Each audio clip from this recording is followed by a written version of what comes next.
Welcome back to Umineko, guys.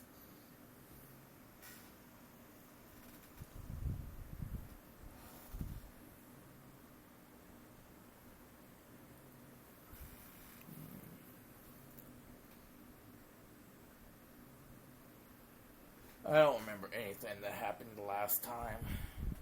Hopefully, I'll get reminded.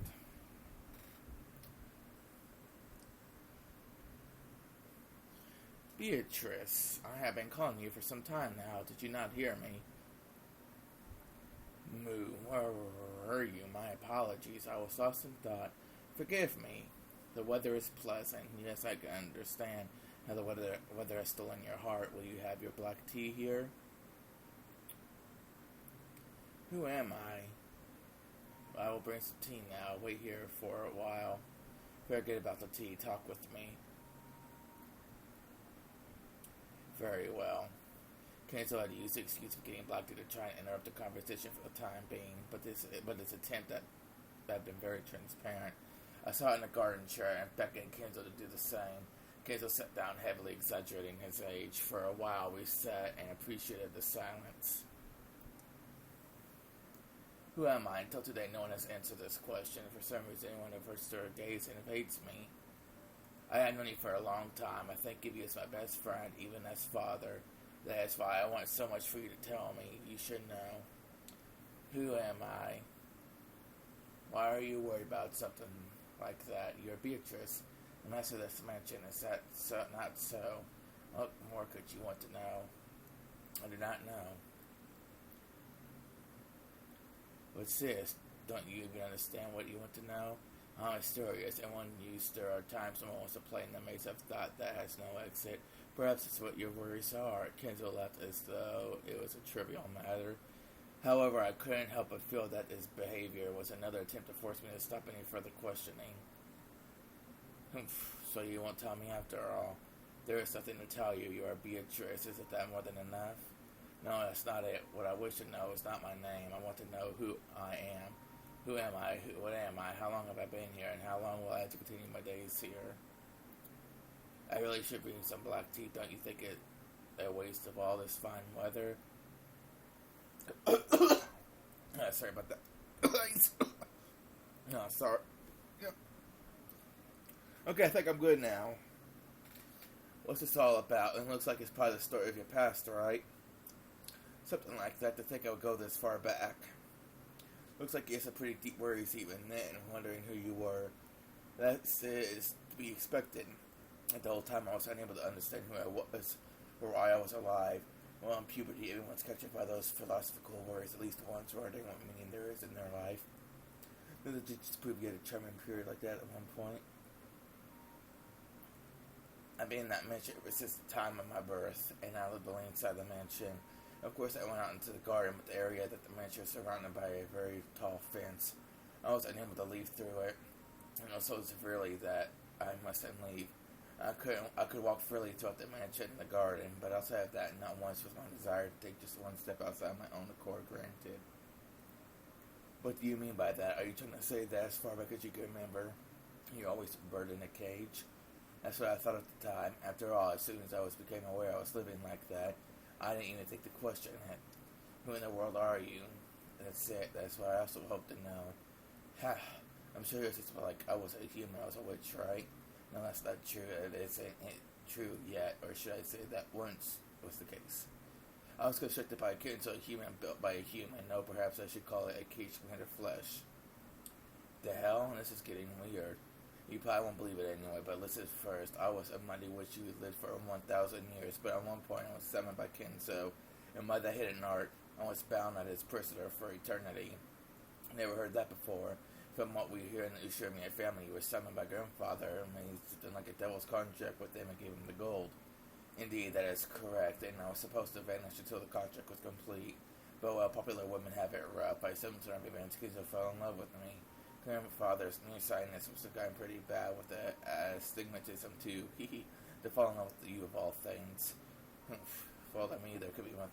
There could have to be more bothersome. However, the power of a human is a frightening thing. He displayed that fierce power and rooted me to this place. He said he wouldn't be free until I nodded my head in agreement. Such an overbearing man.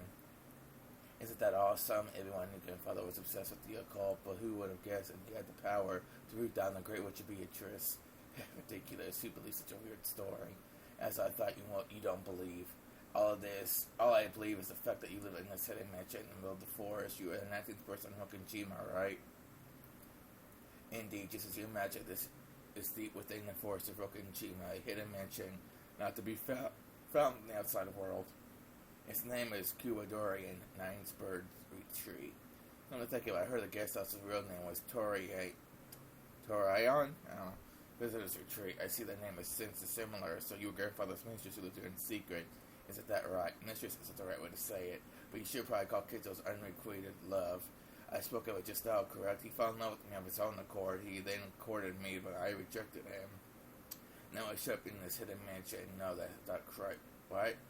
Oh my god, Anyway, it would be more correct to say that I was shut up in this body.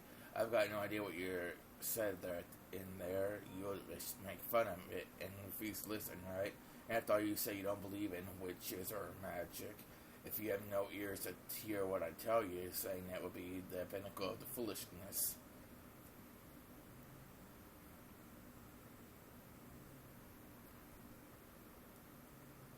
I'll decide whether I believe or not. After all, if I don't ask, the story won't continue. Tell me. Let's hear the story from your past. Very well, I refused Kenzo and he courted me, but he was not a man to lose heart or something like that. He wanted to make me nod my head in agreement no matter what. He shut me up in this mansion and spent eternity trying to win my heart.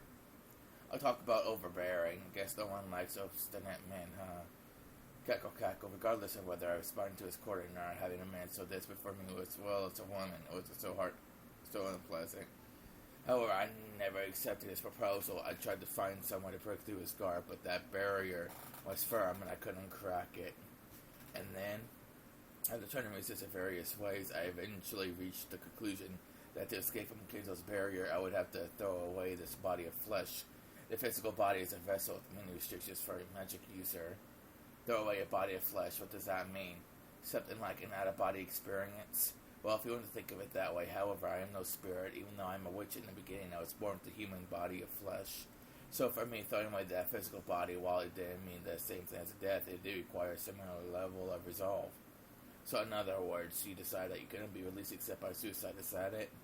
And with the suicide, it was nothing more than throwing away my body of flesh. Of course, it becoming nothing more than a soul is a precarious situation. When the soul leaves its body of flesh, it is constantly exposed to the strong winds of the sun, and it's not easy for me to contain myself and avoid being scattered by them. It was a final measure that I wanted to avoid if I could. However, there was no other way to break through the Kenzo's barrier. Cackle, anyway, I'm an unfettered person. I couldn't stand being kept in a cage until Kenzo's life was over. I couldn't see this stuff Bito kept going on about throwing her away her body of flesh as anything more than suicide. Grandfather's personally courted her, and to escape from that, she chose her own death. So you're saying you committed suicide? What are you talking about? Is that you sitting carefree there in the garden chair? That's right. That's a new cage I was given by Kenzo. Cage? You mean this mansion? No, I mean my body relaxed in the garden chair over there. Even though I was so desperate to escape that I became not by a soul. Kenzo so I had no intention of letting me go. Oh, he was a fearsome person. Normally, when the rejected one's requited love shows that she is willing to die, it should be enough to bring that person to their senses, even if their love has lasted 100 years. Perhaps that's why he even managed to become a sorcerer of swords. Cackle. Don't try to confuse with that incomprehensible witch girl talk. What exactly are you trying to say? Kenzo didn't let me escape even after I became a soul. Human monsters are terrifying. To think you would be able to exhibit such power. Tying down a dead soul is not something that can be accomplished easily, not even for a magician who specializes in such matters. Because I knew this, Kenzo's fearful magical power shocked me for the first time. Then Kenzo seized my soul and brought me back. However, the cage to hold the sea soul could not be made from iron or lead, only one thing remained. What? You weren't going to say it was a magical cage or something, are you? Wrong. It's that body of flesh over there, just like yours or mine. Only a case with the flesh and blood could tie a soul down to this world. Kenzo shut my soul up and engaged a flesh built to be exactly like me. So to sum it up like this, grandfather obstinately courted you and you started to hate it and you committed suicide, but you weren't clever enough to finish the job. And immediately took a roundabout way to say something like that. No, that's wrong. My soul shut up as the seed of a homunculus and I was born out of a test tube. That's crazy. That's not impossible, right? Getting to accomplish even the miracle of creating life and simply just shut myself in that cage. Now he would show such magical power simply because of his own love. A thoroughly terrifying person. It's already gotten pretty ridiculous. Say whatever you want. I won't believe anything. Just do what you like. What's with this unpleasant attitude? In the beginning, I showed a little restraint, thinking there might be some huge shit in there. But the more I ask, the weirder the story starts to get. I get the feeling that even though this is supposed to be a game about the 9 witches, I'm suddenly being forced to just swallow this story about witches. Sorry, but I don't feel like listening to this anymore. Just keep rambling on to yourself as much as you want. I'll be over here picking at my earwax or something. When I started acting cold, Bito seemed unusually discouraged. Of course, their expression was still shameless. But in a really easy to understand expression at first, I had a feeling I was able to catch a glimpse of loneliness at my failure to find the story of her past interesting. For some reason, that subtle reaction made her seem pitiful, so even though I kept a careless attitude, I decided to cover for her slightly. Damn it, even though she's irritating, which I'm still weak against her because her chromosomes are XX. Well, I've got absolutely no desire to believe you, but keep going. Let's have a bit of a story instead of a tea snack. So you treat the story of my past like little more than a snack. Do you expect to just casually tell you when you saw me like that? After I made fun of her, Bito reacted a little sensitively. It looked like even though making fun of people was her specialty, she was horrible at being made fun of by others. You say when black teacups suddenly made a sound surprising me. My lady so seeds had breathed into a cage of new life. In other words, my lady received life as a human once more. Before I realized that the demon butler had taken my cup and was adding more black tea to it. Ronov, enough of that. This person just said it was too ridiculous to be worth listening to. Well, it's too ridiculous to be worth talking to. I'm baking some new cookies right now. Until they're ready, I thought you might find the story of my lady's past to be a perfect substitute for a snack. Buku? Didn't I say that's enough talking about me? Such a pleasant people, the lot of you. I'm leaving. Ronov, serve our food and then go. No pointless chit-chat with Battler. Certainly, I will make an effort. Bito's short temper was peculiar to women, which I didn't really understand to cold of her, and she turned her body into a gold butterfly scatter and disappeared. After all that Ronov and the same black tea were left. I felt kind of bad about it, like I pissed her off or something. As long as you're aware of it yourself, I need nothing more. Wait a sec, weren't you the one who struck the finishing blow? My, what could you mean by that? How would you like some sugar and milk? Just milk will be fine. I know some tea snacks will be nice too. Well, it'll be a bit longer before the cookies are ready. Then you said they were already got something to use in the place of a snack. Certainly, if you will listen quietly, I'll continue the story.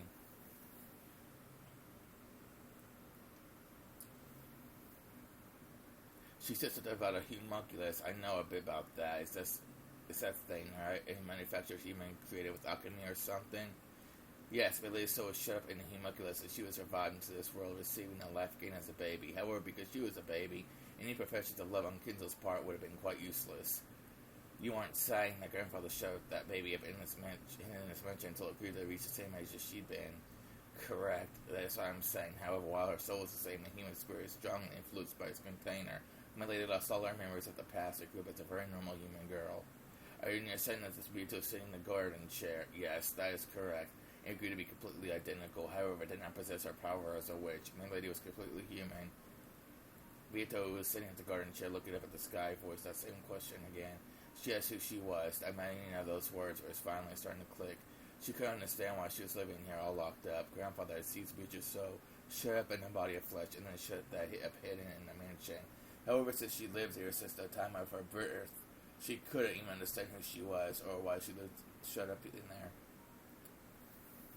Wait, who take such a stupid story seriously? Why don't I change my interpretation? In other words, could it be something like this? Grandfather met Beatrice. He then fell in love with her and courted her, but then she didn't accept him. Then he flew with their rage, shut up inside the Senate mansion. Beatrice started to escape, but no matter what she did, she couldn't succeed, so she fell and chose her own death. And then, no, maybe there was a girl who looked just like Beatrice, still a baby. Grandfather raised his child with care, but then he didn't view his child as his daughter. His soul was supposed to get shut up in a cage of flesh. For those words probably meant that he didn't view this kid as a child, but as a reincarnation. Maybe that's what it meant. If you interpret it that way, even a story this way make a little sense. No. It's might be some bullshit Beato cooked up to confuse me, as if I could accept any of this. In the first place, Kuwadorian was it. There was no proof whatsoever that a hidden dimension actually existed. Couldn't this be something she just fabricated on the spot? A hidden dimension called Kuwadorian does exist at the forest of Okanjima. That's the place where we were just talking about. Huh? Red? Grown-up used the red to say that Kuwadorian actually existed. Does that mean the same thing as the red Beato used? I may not look it, but I am a demon. Please keep this a secret from a lady, yes? Sure, Beato, who I knew would try to trip her up and had grown extremely cautious when using her red. If they grown-up could use the red. However, it was the red of a crafty man. I didn't know how far I could accept it. But anyway, I might be able to get some kind of hint out of it. So Beato relaxed in the garden of Kuwadorian, and the conversation she had with grandfather was the truth? Yes, it is the truth. In the past, the pair actually had a conversation like this in the past. Thanks a lot. I'll ask for more red. You said she was born from a homunculus, but does that kind of unscientific, magical thing actually exist? I'm able to answer that question. After all, doing so would cause a stalemate. A stalemate? What does that mean? It's a chess term referring to a state in which similar to a perpetual check. Any further progress in the game becomes impossible. That would be the upsetting of an endless repetition of moves, because all moves would disappear and it would bring about a kind of deadlock, and chess this would lead to a draw, just as perpetual check would. However, there could be no draws in the game between you and my lady, therefore I'm unable to answer a question that would bring about a stalemate. You obviously want to confuse me by saying incomprehensible stuff, but simply put, you're trying to dodge the question because you can't use the red to see if the magical like a homunculus exists, right? If I was saying red that a witch exists, what would you do, Battler Sama? Whether I believe or not, I believe that is what our whole fight's about, right? If I was told that point blank, it would be game over. If I said a witch exists or not, you would have no room for an argument. However, since the reason will be never have been made clear to you, Battler Sama, you probably wouldn't accept it. However, after being told that in here, you would have no room to argue and would not have been shown any proof. In this situation, even though you wouldn't be able to admit defeat, you would have no way to make a counter-argument, and it would become a deadlock. Even though checkmate would not have been reached, there would be no existing moves left. Since you would not be able to play your next hand, it would become Melody's turn, and the game would stop there for eternity. As a result, Melody would be unable to force you to submit. That would be a deadlock situation. In order to avoid that, I'm unable to answer questions of this nature in red. So to say it quickly, you're saying point-blank questions are prohibited. Well, that's true, I guess. If I were told a witch exists, I'd have to give up from the start. I am pleased that you understand. I believe we might be able to work together. We may ask your questions in a different form. Can you help me with that line Beatrice thoughts, or told her to repeat it about the number of people on the island? And my lady held back on repeating it, and of course I cannot respond. As for lady's furniture, I am unable to be too forward. When I made an exaggerated gesture, trying to act like a loyal retainer. This guy's too so shameless. Yeah, just when I thought you might actually be useful. I'll give up on that and research for a different question. That's right, I was forgetting to check something important. This is a story about Beatrice's memories, right? When did it happen? It couldn't be happening right now, right? Correct, this is the world of 1967, the world of 19 years previous. Let's try rearranging the story again. I wonder if it could have been done like this. Grandfather fell its army, created love with a person called Beatrice. Then he could find her in this hidden mansion, continued to court her, but she was stubborn and didn't give in. Eventually, she grew pessimistic about being able to escape from here and probably committed suicide. And then her soul was put in a homunculus, and no, if I accept that, it's the same as accepting the witch. I can interpret that part like this. She probably had a post-humanist style. Her grandfather must have believed that her soul had been placed in a new physical body, and might have thought that the child was the reincarnation of Beatrice. That means at least 13 years ago, Beatrice existed on this island as a 19th person.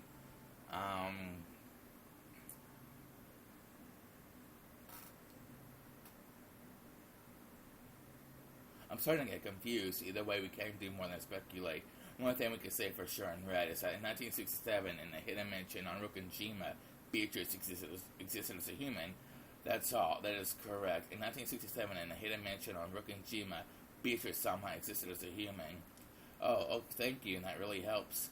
Congratulations. With this, you have made clear the existence of the piece known as a 19th person, a 19th human for you to blame just as long as you longed for, a sacrificial sheep upon which you can shift the blame of any crime. How amusing that it happens to be Milady. Ronov laughed indiscreetly. Somehow I didn't like how he put that, so I didn't feel like laughing along with him. That's right, that thing that Rosa said. Beatrice is dead. I killed her. What did that mean? As for that, it may be faster to see the actual circumstances rather than listen to me tell you. Let us advance the clock a little more. Ronov pulled a stylish pocket watch from his pocket and touched the watch stem.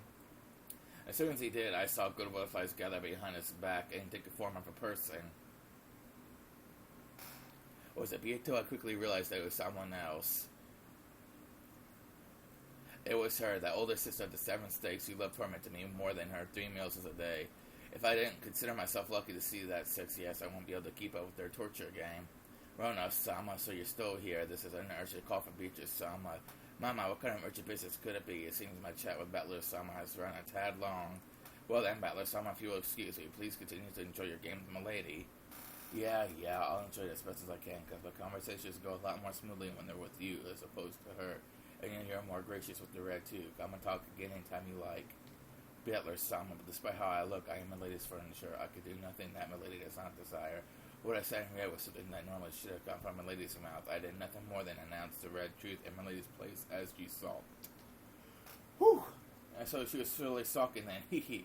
Pukuku, seeing me and run off incomprehensibly hitting it off that steak, Nichan cocked her head curiously. Run off, Sama. We are keeping Beatrice-sama waiting. Let us hurry. Yes, I shall go immediately. Well, Battler-sama, I will see you later. It appears that we have finally started getting along. As I thought, I had the feeling we managed to become good friends. Sheriff and partners like gossiping behind Beato's back.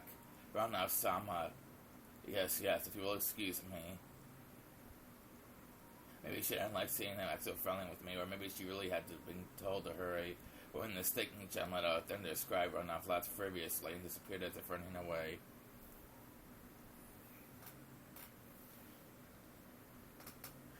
Why am I the oldest sister of the 7 states of purgatory being summoned for a menial task like this? Even though Beato-sama could have told one of the younger sisters who looked like they got nothing better to do, sheesh. Why so gripping, Nichan? If you're hungry, eat a cookie or something. Why don't I give you the last one? Hee. How thoughtful. Then shall I take one? I casually pushed a stacked plate with the last remaining cookie over to her. Thank you.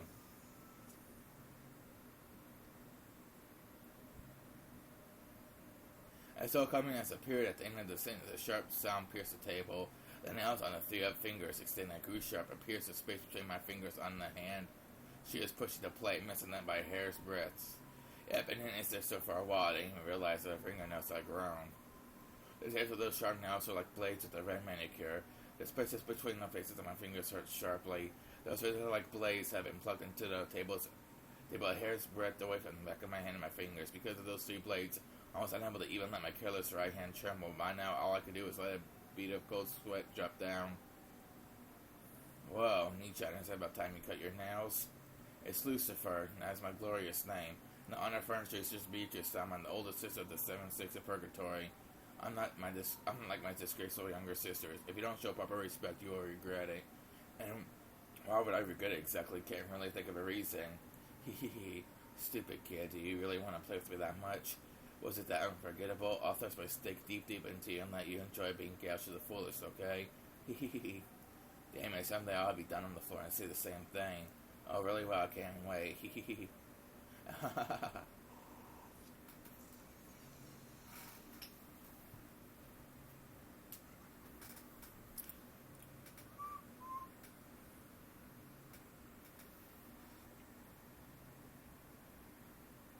Oh, wow. Finally, so out of this. Rosa eventually regained her calm. That man wanted to hurry her into talking faster, but Kyrie intervened. If something like that really existed, then it would have been a terrible experience that Rosa wouldn't want to remember. After taking several deep breaths with her hand over her chest, it seemed that she had more or less resolved herself to talk.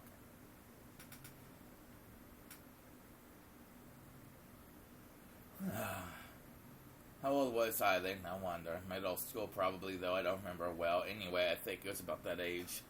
Which means maybe about 20 years ago. Back then my grades weren't very good and Mother was always angry at me. I tried to do my best in my own way, but I couldn't match with Mother's expectations at all. Mother was always very strict with Rosa. I sympathized with her at the time. You said that even though you were always talking behind her back. Would you give it a rest, Eva? And then, where did you need to just Rosama? Hideyoshi, you mustn't rush her now. It's okay, Rosa-san. Close at your own pace. Thank you. It was a day I've been harshly scolded by mother. Even though my tutor had promised to keep it a secret, apparently they told my mother all about how I had complained. Mother scolded me brutally, saying my name was a disgrace to the Ushirimiya family. Of course, I was doing the best I could, but I had none of the cross Nissan's dignity. I couldn't get accelerates like Iba Nissan, and I had no leadership abilities like Rudolph Nissan. I never stood out, didn't particularly excel at anything, and I found myself asking why I'd even been born into the Ushirimiya family. I began to question more and more why I'd even been born at all. This is what happened on the day I've experienced my mind going blank for the first time. For the first time in my life, I realized that in addition to facing or surrounding to my problems, I had the third choice of running away. I thought, though I say run away, there was no way I could have fucking Chima gone somewhere else.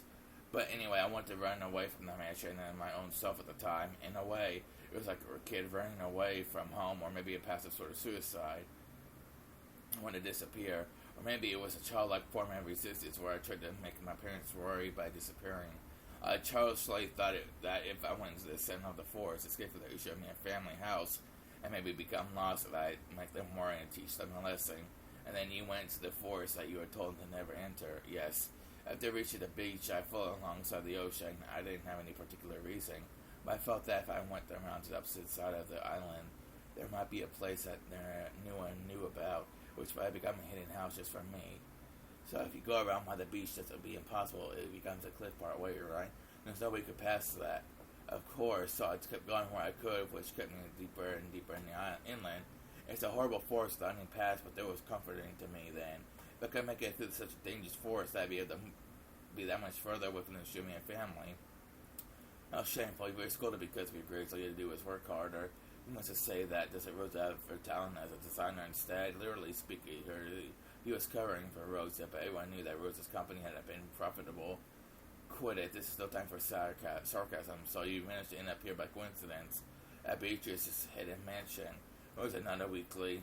How far did you walk? Could you show it to us on a map? Not sure you signed even map of this island? No, there isn't one here right now. It wouldn't help. I was just randomly walking. Even if you gave me a map, I wouldn't know. And 20 years have passed since then. I probably couldn't reach it again if I went to the forest. Several people let out dejected sighs. If it really clear that in her haste they thought that some hint related to the witch's epitaph, or maybe even the gold itself might be resting there. Rokujima, only the land around the mansion is ready to be developed on. The rest is completely uncultivated and probably take a lot of work to survey the entire island. But just knowing that it actually exists is helpful. It would take some money, but if we enlisted an aerial photography company to investigate, only asked if it's been constructed this mansion about what happened about the time, we could probably find some way to search for it. That's right, at least we have more options now as opposed to when we weren't sure it existed. Indeed, it may be worth investigating right away, and the siblings will do that investigation together. We won't leave you on your own, Nissan, and was certain that the gold was hidden in that secret mansion, but the sparks seem to have started flying between Cross and Eve already. Give it a rest for 92. Rosa, please continue. Yes.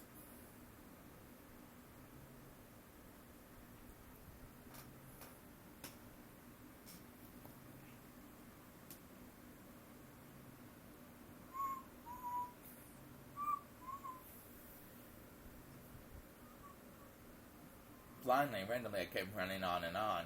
Suddenly, I came across what I thought was an animal trail.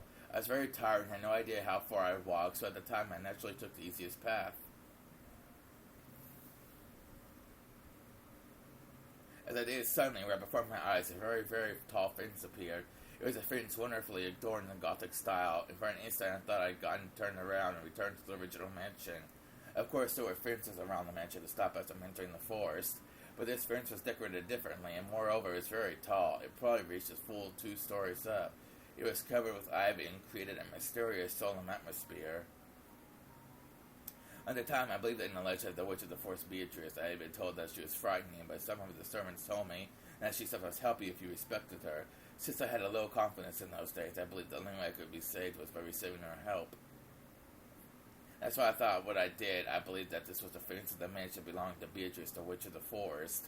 I thought that if I could meet with Beatrice, she'd definitely save me, so I decided to try going in. When the fence was very, very tall and didn't look like I'd be able to go over it, so I chose to walk around it. I thought if I did, I'd eventually reach a gate.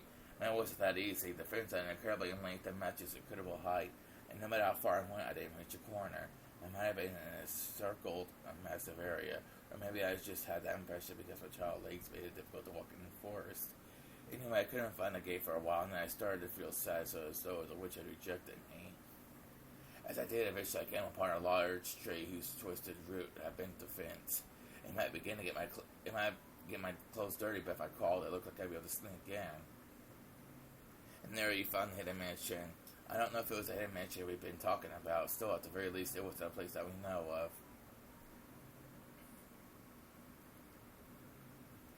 It was as though I came out into a garden as soon as I passed the fence. I continued through a lot more uncultivated forest after that.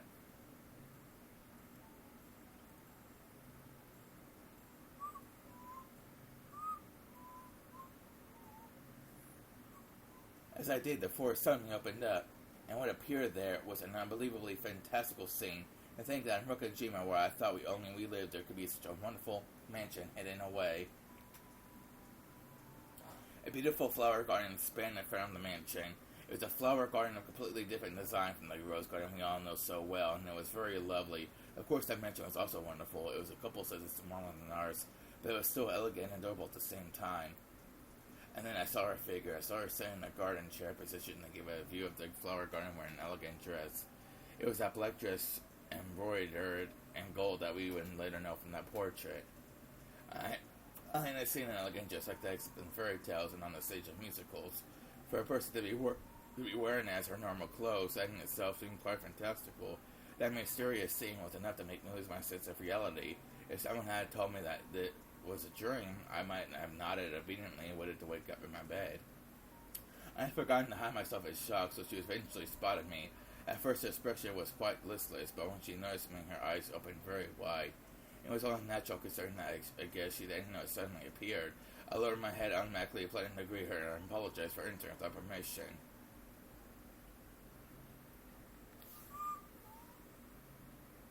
Who are you? A new gardener?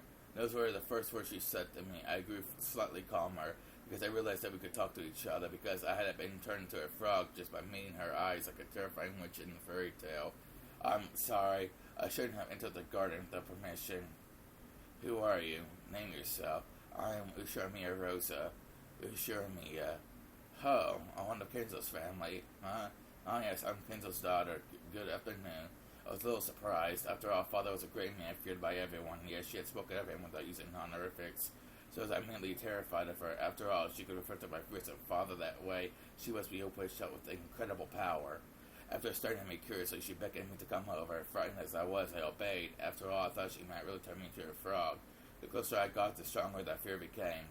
After all, as I keep saying over and over, that woman, her dress in the flower garden, in the mansion, the whole picture was so fantastical and beautiful that it seemed separate from reality. If I wouldn't have surprised me at all to learn that she really was a witch.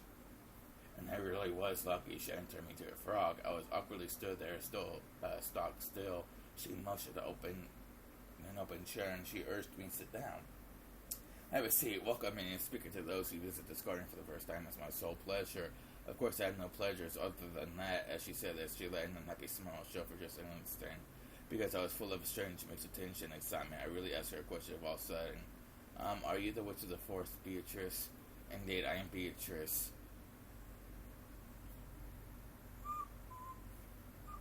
As I thought, Beatrice actually existed. Did she really look like a portrait? Yes, really just like the portrait. So, she wasn't just a witch of father's imagination. Well, what did you talk with her about? As she prepared some tea, she asked me because of things about myself. First, she was surprised that I had come to the forest. It seems she believed that many dangerous wolves lived outside the fence. So I told her I'd come to the forest to reach this place. She was shocked. She asked how I had managed to escape from the wolves. Did I give them a biscuit and they let me go, or did I cover myself in a magic cloak? That kind of thing. Well, haha, that sure sounds like a witch. One interesting person. Quiet, dear, this goes way back, but then father threatened us, saying we would never get near the forest because of the wolves that lived there. Yes, he did say something of the sort. Ridiculous. Even though Japanese wolves were extinct long ago, truly a trick to fool children.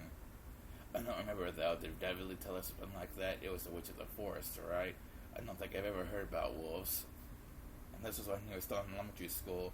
Don't you remember? Back then, you said you thought it'd be cool to try petting the wolves. Father immediately gave up the wolf story and changed it to a story about the witch. Seriously, what transparent lies they were. At the time, the witch story had a much more immediate effect on you, Rudolph, than the wolves. I remember it very well, don't you remember those nights when you clung to my back? I see, so even Rudolph's side needs to be that cute. Shut up, I was just a kid.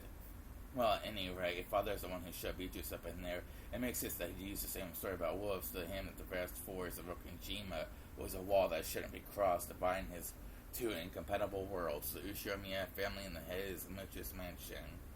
Considering the height of the fence, it does sound like his father had turned the whole area garden and all into a giant jail cell, just like a border dividing his two separate worlds. Wolves aside, could there have been some breed of stray dogs there at the time? Perhaps the fence was there to protect against those. There aren't any wolves or stray dogs on Okajima. That fence was probably a border between us and Beatrice. But if she innocently believed that the story about the wolves, that's pretty naive. That's not like what I'd expected we should do. You're right, I sensed that too. She was very pompous, just like my image of a witch, but she was somehow very childish. She was, how I should put it, too straightforward. She gave me that impression that she didn't know anything about the world. It was as though she'd come from some fairy tale land. She really was a strange person. What happened after that? Did you end up talking about that at all? Yes, once every few days, usually on an arranged day, but something late Father would casually appear, and they drink together, or else take a walk together or something. She said she just happened to be alone on the day I visited. I see, an obvious whisper, she might say. My, don't know how much younger she was, but good for Father.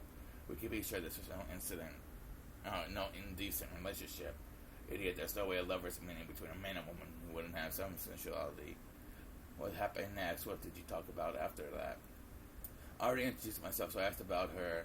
When I did, the atmosphere quickly grew depressing. How should I put it? She seemed to grow listless and lonely, and that was the same expression I saw on her face in the beginning.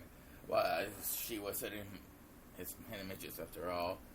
If she just walked around wherever she left, Mom might have found her. I bet she practically under house arrest. Even though she had beautiful clothes, a beautiful mansion, and a garden, she must have felt pretty cramped. I bet she had it rough. And then, she was definitely worried about something. I remember feeling really sad myself when I realized it was just that I couldn't do anything about by talking to her. She seemed to forget I was even there. She gazed vaguely off into the distance and was silent for a long, long time. I thought I must have said something wrong, but it didn't seem to be the type of atmosphere where I could apologize. So I remained silent too for a long, long time until she remembered I was there. And then she muttered unexpectedly, "Are there really no wolves behind the fence, huh?" "Yes, that's right. I've never seen wolves. I mean in a zoo." "What is a zoo?" "Oh, it's a place where they keep all kinds of animals. They're full of rare animals like elephants and giraffes and pandas." "So there are any wolves in the zoo?" "Then it might not be so scary. You know, if there were wolves, all the animals are put in cages so it's safe. That's why you can safely look at them and learn about them. The mighty witch of the forest was apparently terrified of wolves. I remember it looked pretty funny to me at the time." "How am I any different, huh?" "Should I know about zoos?" I explained how fun zoos could be, but it was very difficult for a person like her who I never visited and wanted to understand. On the contrary, as I explained it to her, her expression grew increasingly dismal. She couldn't see the difference. Apparently, even though she lived in an elegant mansion and was surrounded by a high fence and seemed to lack for nothing, she could see how she was indifferent from animals shut up in cages. "Who am I? Everyone calls me Beatrice, and that does indeed seem to be the name of her great witch, as you say. But that is me. I cannot use any magic. I simply have the soul of that witch still inside my body." There was definitely something odd about her. Beyond just cutting off from the world, it seemed she truly believed that magic exists. I think she talked about lots of weird things, but I don't remember the details. All I thought was that it might be a person to be pitied. She was unable to leave this mansion of her own free will, a person without even realizing it. And she didn't know anything about the outside world. She didn't even understand who she was. She probably vaguely realized that she has to be pitied. When she didn't know anything, she seemed incapable of recognizing her own unhappiness. Long ago, when I told Nissan that I felt sorry for a bird in the cage, she said this: "A bird that only knows about the inside of the cage doesn't long for the outside."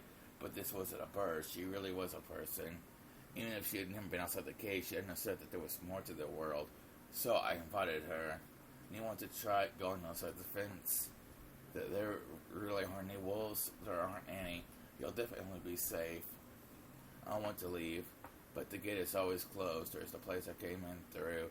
It's got a crack you can sleep through. If you go through there, will there be a world outside? Yes. There really aren't. Sorry, guys. There really aren't any wolves. Rather, there aren't any. I only planned on inviting her to go on a short walk, but she kept looking over her shoulder at the mansion, as though she was seriously worrying over the decision, and I learned what she was preparing herself for. I have had enough of this place. I want to go outside, and I want to know who I am. That's what's happening in this world, and why I was born. I didn't know what her life had been like before then, as biased of it she couldn't express easily. If it was hard, she'd just have to say she wanted to escape. If it was sweet, she'd just had to say she'd stay. For example, maybe it was like how a hot fireplace on a winter day makes the air get thicker and thicker, giving you a headache. Even though you shouldn't keep things the way they are, you still need the courage to open the window and be tormented by the cold wind. She was starting to realize that she could stay there forever, and was starting to realize that she had to go outside someday. But since she didn't know about the outside world, she must have needed courage to take that unspeakable first step outside. And despite that, she had made her decision. She'd voiced her decision to go outside, a decision she was probably making for the first time in her life. I hesitated for a moment. Father had decided that she would live here. She was like Father's beloved bird in a cage. If I just let her escape, Father might scold me harshly.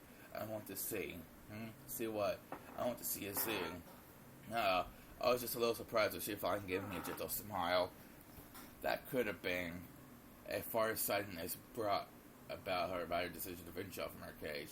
It was a smile so gentle I couldn't imagine that it had come from one dark fence. When I speak with you, I keep hearing about things I don't know. I don't even know about this thing called school, nor do I know about zoos. I don't know about movie theaters. I don't know about amusement parks. And I feel from the bottom of my heart that I want to know about those things. Will you take me to see them? Yes. I was nervous about how I could keep it a secret from Father, but her face looked so happy, so I went along with her and nodded. But she seemed to not to... Wait. What? Blah, blah, blah. Blah, blah, blah. Okay. But she seemed not to notice the meaning behind my vague smile. She seemed to believe that I'd really take her to all those places. She was so pure and genuine, she'd probably never been tricked by anyone. Now maybe it's better to say that she never learned how to doubt. Her smile was somehow ready and yet pathetic. I wanted to find her a way to grant her modest wish. I've had enough of Beatrice. I want to know who I am. I want to stay out as a new human, not Beatrice. So I want you to take me away from here. I don't need tea anymore. I don't need this dress. I won't meet with Kenzo again. Please take me from here. Rosa, however, that responsibility was one like a child like me couldn't hope to fully bear. Still, when I saw her serious gaze along with that brilliant smile, she made it look as though possessing the spirit had left her. I could feel a little courage start to rise up inside me. This was definitely something that would get me in a lot of trouble, and yet it was definitely the right thing to do. I don't know how it'll turn out, but didn't mean to skip that guy, sorry. Of course, I wouldn't be able to talk to Father, not Mother either. Should I talk to Onisama or Onisama? No, what about the reliable Genji-san? Oh, that's right. What about Kumisawa-san, whom I could always talk when I'm in trouble? I'm sure they'll be able to do something. And what if not? I'll take her out of here. This is already a place she didn't want to be. So I took her into the crack in the fence and I let her outside. So she was all nervous, checking to make sure there were no wolves around. And once that fear disappeared, even just walking around the Stones Forest seemed to be fun somehow. Every time she found something, she asked me about it, and they were all really trivial things. What's that flower? What's that leaf? And that sound? And that somehow, it really was like the inside of that fence that made her entire world. But now she'd be traveled beyond the limits of her world. It's strange. When I first saw her, I really thought she was the witch herself, relaxing inside the witch's mansion. But now it's different, or actually the complete opposite. She'd left a world she believed to be finity. I don't know. She was overjoyed at the realization that the world was endless, something she never thought of before. So everything she saw was new. It was almost as though she was someone who had been thrown into a fairy tale. If she was Alice, and I felt almost like a rabbit holding a watch. To her, it was probably a really fun walk, filled to the brim with excitement. But I was actually at loss what to do. After all, I walked randomly to get there. Of course, I didn't know the way back to our mansion. There were no lights to the forest. I had it brought a flashlight. I realized it was terrible if I got dark while we were still like this and grew impatient. She was too innocent, and apparently she couldn't understand at all, frightening it would be to face her inside the forest. I was the one who brought her outside. I had to take responsibility somehow and resolve the situation. So I had thought, let's go out to the ocean for now, and if we then follow the beach around, we should eventually make it back to the mansion. However, that was much more of a problem than I imagined. I didn't have a map or a compass. There was no way I could walk in a straight line through an uncultivated forest. I immediately lost my sense of direction. I really had no clue what shot I'd gone by. I was completely lost. I just started at rate like blah blah blah. And this rate night would definitely fall before I had clue to where to walk. Where this was no time to cry. After all, that woman following me behind me was sewing this thing, having so much fun. So I definitely had to lead their way through this forest for the sake of her somehow as well. Gritting my teeth as I just didn't see me looking in trouble, I pushed my way through the woods, advancing down a path that wasn't a path. Then after going through various troubles, I fortunately managed to reach the ocean. At the time, I still hadn't even had a clue where I was on the island, but for the time being, I was just a little reassured, realizing that if I just went around this way, I would surely be able to return to the mansion. However, though I had reached the ocean, we were at the top of a rock cliff. The beach was far below us. I was tired from walking around the forest for so long, so I figured that an open area in a rocky beach would probably be easy to walk in. So I suggested that we go down that rocky cliff somehow. It looked pretty dangerous, but I figured there was no other way. However, Beatrice agreed to one point without any doubts. Even though she was probably older than me, she meekly obeyed, almost as though she was some kind of chick who thought I was her mother. I searched to see if there was some part of the cliff I'd be able to get down. Then I found a place of the cliff I'd fallen over and made a slope. I looked a little dangerous, but if I went down using both hands and legs, like I was crawling, I thought it would probably be okay. Let's go down here. It'll be dangerous if we're not careful, but if we go down to the beach and walk along it, I don't think we'll have to worry about being lost anymore. Indeed, if that's what you're doing, I'll go too. Even getting lost is fun for me. Quite amusing. She really had no sense of danger. There was probably no doubt that she lived a life without discomfort. Even though she knew it would get dark when night fell, she could imagine how dangerous inside a forest could be without light. Furthermore, it seemed that she couldn't grasp how dangerous it might be if she fell from the cliff. I warned her repeatedly to be careful. I cautiously examined our potential route down. It seemed to be quite a long drop. It might be blah blah blah. Oh, tired. Blah.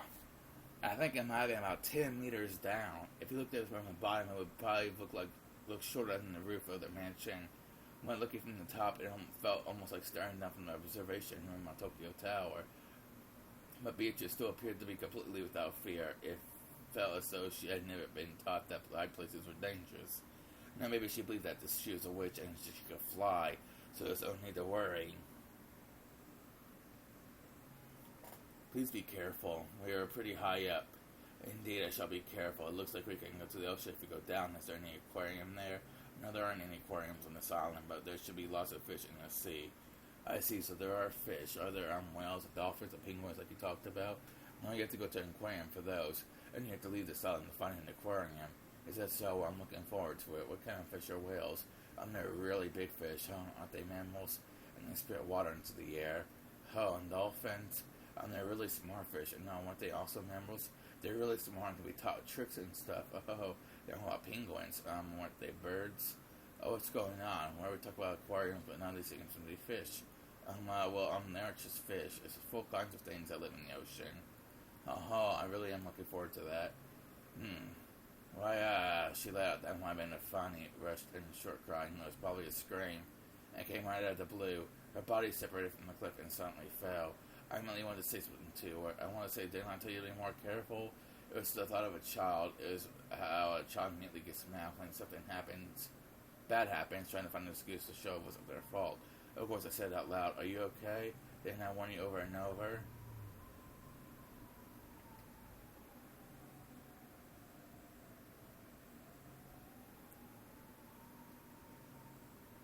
So she fell from the cliff, and then what? What happened to her, Rosa?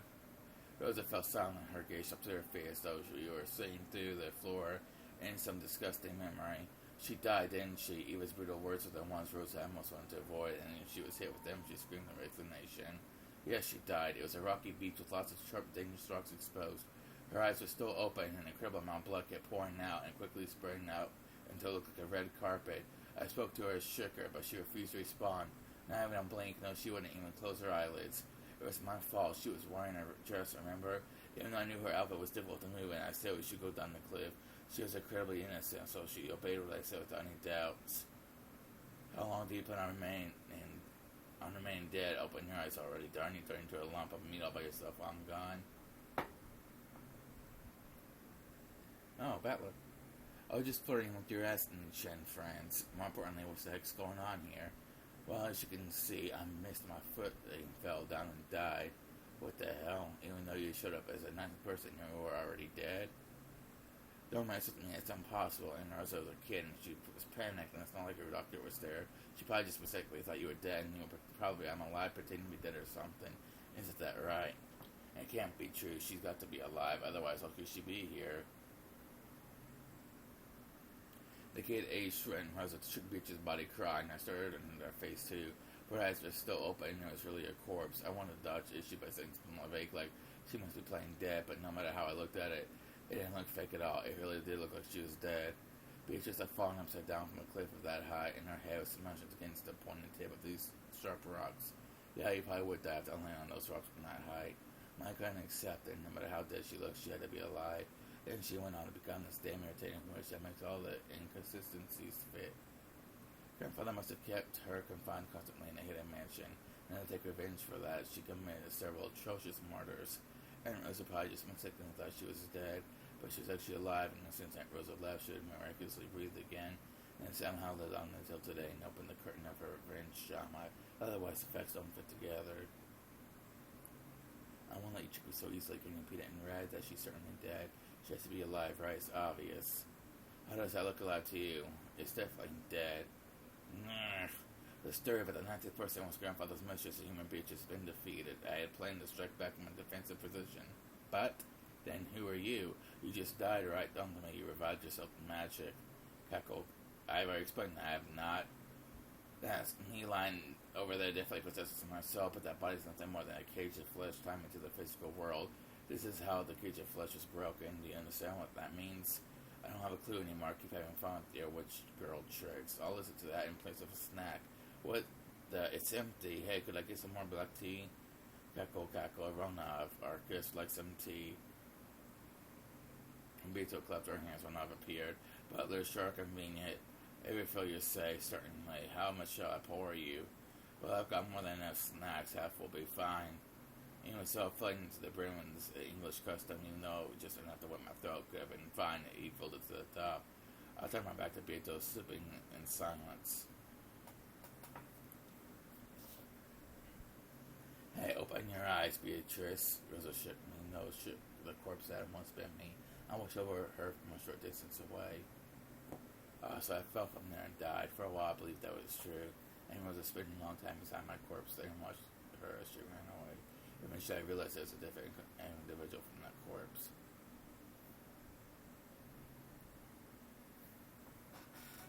That's right. I am me. So I finally managed to escape from Kenzo's bonds. Eventually, I felt that memory returning. The fact that an aimless witch who had lived for 1,000 years. Then I remember that I've been summoned by Kenzo, and I'm imprisoned by him for a long time. While being imprisoned by a cage of flesh, I completely lost my memory as a witch. However, thanks to Rosa, you could say that. Thanks to my accidental death, I finally now regained myself. Rosa, you probably regret bringing about my death, but I should be thanking you, Cackle.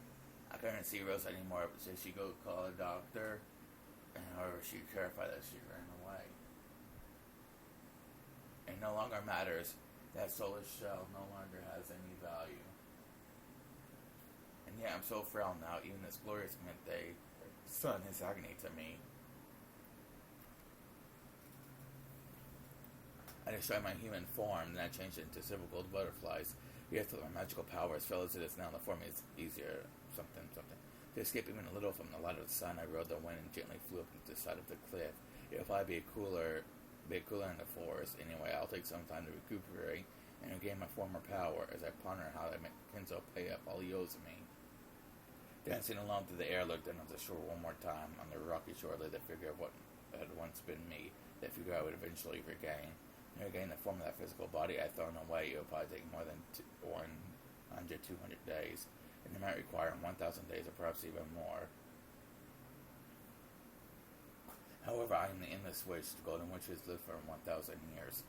Waiting any uncountable number of days will be no problem. Cackle, cackle, Kenzo, regret that you're not here now. No longer will you be able to capture me. Cackle, cackle.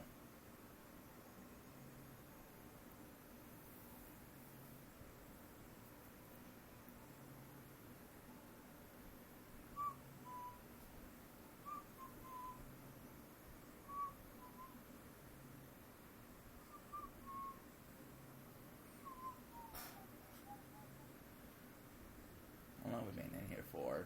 Almost an hour. Must be coming up soon. And then you change to the golden butterflies and in the forest and waiting for your magical power to be stored. Is that what you're saying? That is correct. I take this form to sneer at you, but most of the time it's easier magically for me to keep my form as gold butterflies. Hey, feel free to take a load off and stick to whatever is easiest. I won't mind not having to hear your irritating laugh. Cackle, cackle. When I turn to butterflies to the forest, and already no longer possible for Kenzo to find me. However, Kenzo is not dismayed. He still has not immediately able to prepare a way to catch me. So he first moved to prevent me from leaving this island and to keep me from regaining my power. My, at any rate, Kenzo's spitefulness was unimaginable. It was pretty tough to be loved by someone like that, Cackle. He found a way to keep you from leaving after he turned into butterflies. What did you put a net around the entire forest? Indeed, a magical one, didn't you know? On the sea in front of the harbor is a reef, upon which is a small shrine of Eastern magic. Ah, that. It was gone by this year, though. It was a small shrine, but long ago by a Shugenja, right? From the very beginning, Rokujima has been an island that enveloped, blah, blah, blah. My distortion attracts the magical power and other related creatures. My lady herself is one of them. How about some more tea? Cackle, cackle, please. They brought harm to the humans. I probably left several eerie legends in their wake. That small shrine was built in ancient times by Eastern magician. You heard of them? A long time passed, and that power was lost. By repairing it, Kenzo restored this island's barrier, and once again bound me to the island. Can Eastern magic work on a Western witch like you? Normally, the affinity would be poor. However, for the purpose of sealing me here, it would have maybe quite convenient in that way.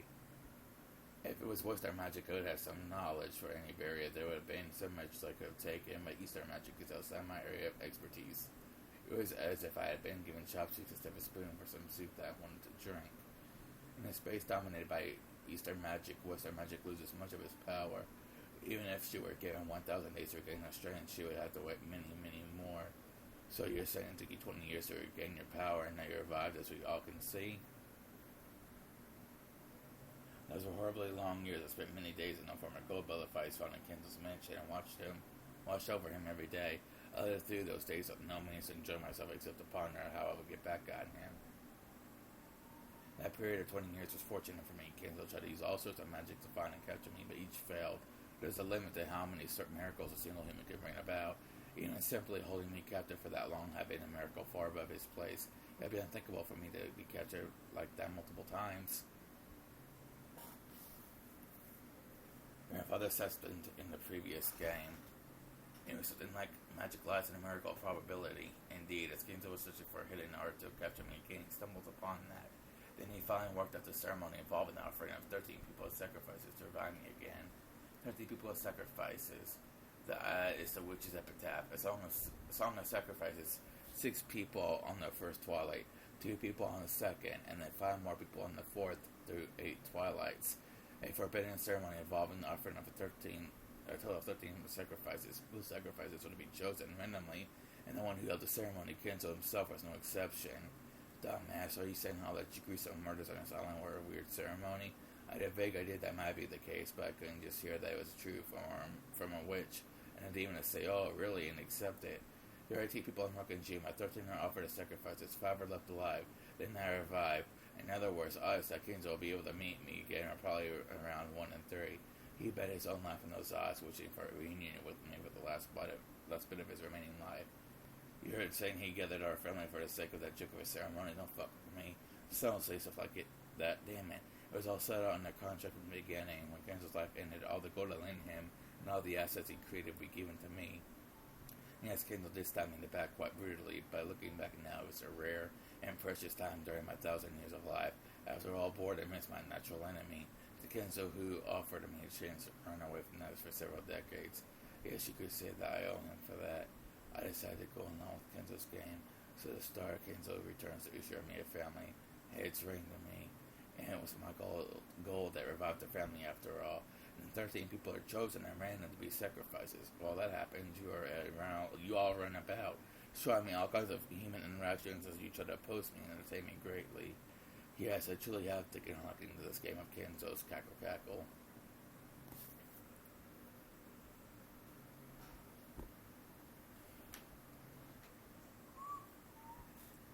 Ah, I definitely won't believe in that kind of magic story.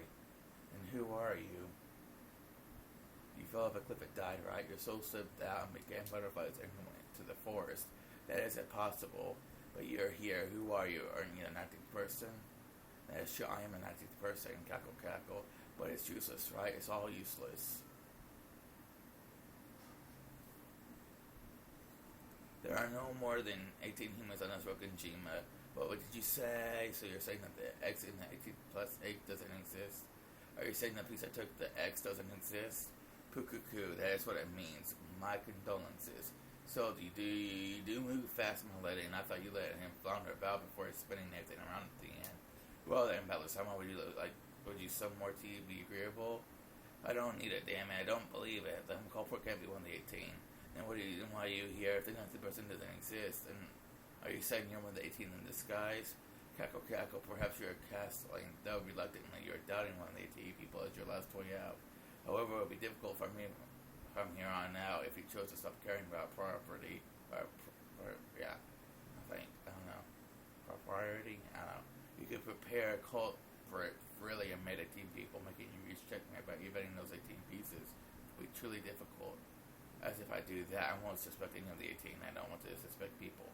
Have I really been cornered here again? Damn it. It looks like we're finally approaching the end and the third on this game of ours. You're nowhere to run anymore, right? Cackle, cackle, you don't want to suspect any of those beloved in the 18. Do you? Were you trying to hide that from me? Then why do you refuse me? They say you should learn. They say you should play the opening like a book, like a middle like a magician, the end game like a machine. I'll corner you from here on. Slowly, carefully, surely, or on the other hand, would it be better if I pressed you all at once? Which might suit your style more. Yes, I should fit you well. Let's do that. I'm now fully aware of the sorts of attacks you're weakest against. Cackle, cackle, hee hee hee hee.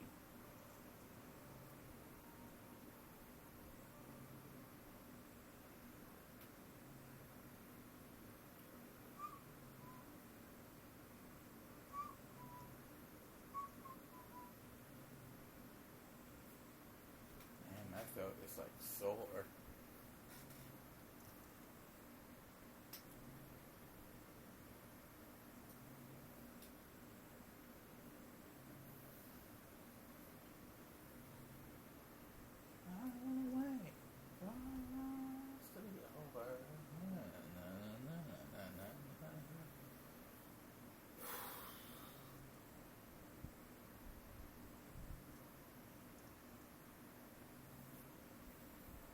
Showing everybody.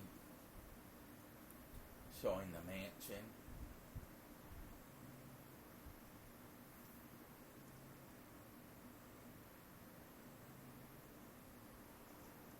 Showing Beatrice.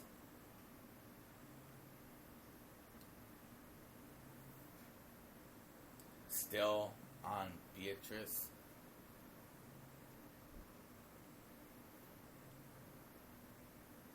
The dining room. Cross.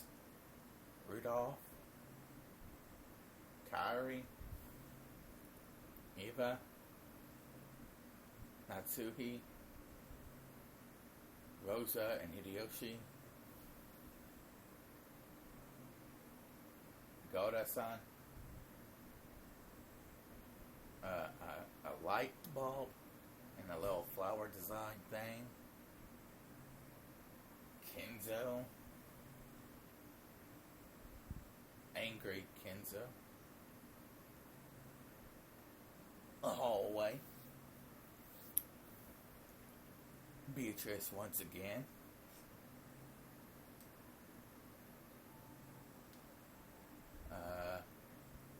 Up close Beatrice.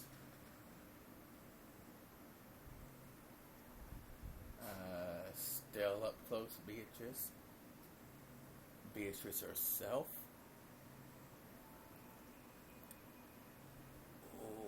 Okay, got an achievement. Nice. Nice. Hey, alright. Alright guys, well, thanks for watching, and I'll see y'all later.